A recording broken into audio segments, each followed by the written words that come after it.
welcome back to my channel, and for today we'll be doing that long-awaited field testing of the 1953 Crayola watercolor paints. But of course, before we get into that, we have to get those disclaimers out of the way and then hop into it. Before I get started, I do have those disclaimers I need to get out of the way. I live near a major highway here in the country of Belize, so you will hear those motor vehicles in my background. Where I live, there's also a lot of wild birds. You may hear them calling, chirping, and crying in the background. And thirdly, I have dogs. My neighbors have dogs, so if anyone comes in this neighborhood, you will hear those dogs, including my own, start barking. And with that, I get back to my regular scheduled program. Okay, so I have my palette all set up. I have a mixing chart all set up. It's a little dirty, but I think it'll be able to work. And I have my illustration all set up.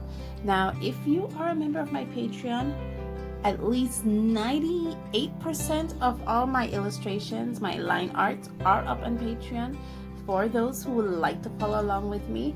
Also, if you visit my Patreon, I do give one free coloring page every month. Unfortunately, this is not in that free batch, I think. I don't remember. But I know that this is definitely up on Patreon for all those who would like to have it. Back to our show. Let's start with the shameless plug. What I'm gonna do is I'm gonna be using this and its original brush. Now, if you remember in the first video, the brush, even though it was amazing, it didn't really have a point, so I kind of shaped it a little bit so that it could kind of have a point. So I'm going to be rinsing off the gum arabic that I placed on it just to hold it in place so that I can fashion it into a point. So that's what we're going to be doing, and then we're going to hop into coloring this illustration. I think I should also put, oh shucks, I forgot I taped it. Oh gosh, this middle one is so stuck. This is the colors that we're working with right here. So I'll be putting that there. Hopefully it doesn't stick too well. I have a tacky tape on it. Okay, so that's the colors that we're working with. So now that we see the colors that we're working with and we see the illustration that we're working with, let's hop into that painting, and let me stop my blabbering. Okay friends, let me tell you a little bit about these Crayola paints before I get into my intentions of this painting. The Crayola Watercolor Paints 1953 was patented in June 14th, 1951 and approved on the 8th of December 1953, which was produced that same year. The patent expires on the 8th of December of 1970. It was applied by Max, well, the patent itself was applied by Max R. Vorgland, George D. LaBerre, and William M. Perry for the Bigsby and Smith Company, Easton, Pennsylvania, on the 14th of June, 1951 as artist watercolor paints. The claim summary, because it was a whole lot of stuff, guys, but the basic summary of the claim is that these people said that this is an artist watercolor paint that are semi-solid and solid in cakes forms in paint boxes for use by children and student artists. Using water-soluble vehicle of good binding agent, I'm thinking this is the gum arabic, use inorganic pigments, and should be non-toxic to humans and should not attract insects.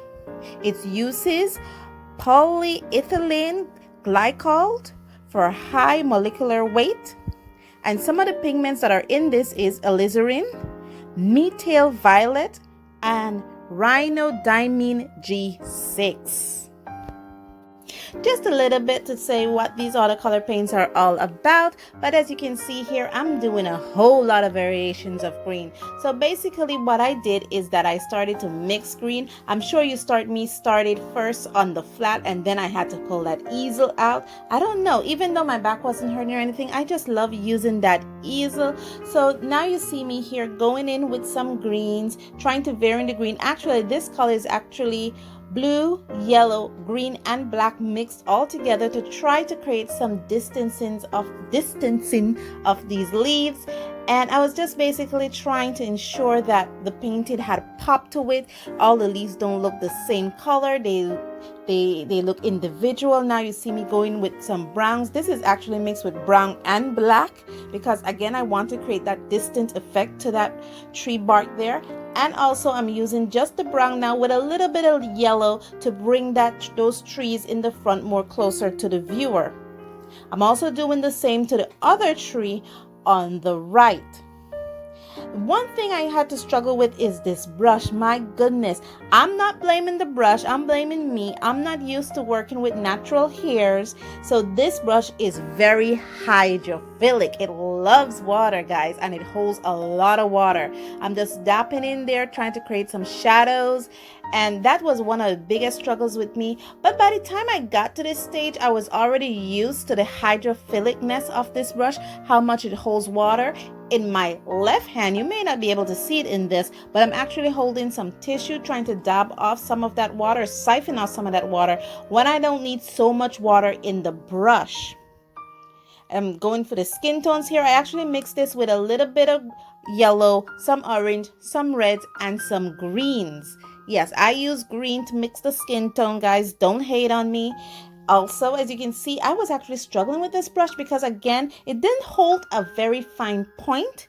So to get into those nitty-gritty areas, it was actually a struggle. I kind of watered down the blue color a little bit just to create some sky. And then you will see me momentarily go back in there with some darker blue, trying to create that effect again of distancing. But guys, this was a lot of fun, just trying to control the water of that brush. I was fighting with that throughout the entire painting process. I learned now that I have to practice more with my natural hair brushes. You know, I'm used to a more stiffer brush, so this was actually a struggle for me. As you can see there, just emptying out a lot of water on this piece, and I had like a 45-degree tilt on my easel, so it was really pouring down on me. As you can see, like I said, I was going back in there with a little bit of darker blue just to try to create that distancing effects in the forest. And then I believe here is when I did the eyebrows, and now I'm going into his pants. His pants is actually red and black, and then I went back in there with just some natural reds just to trying to create his shirt. Guys, this was a lot of fun. I'm gonna see you guys in the end. Thank you so much.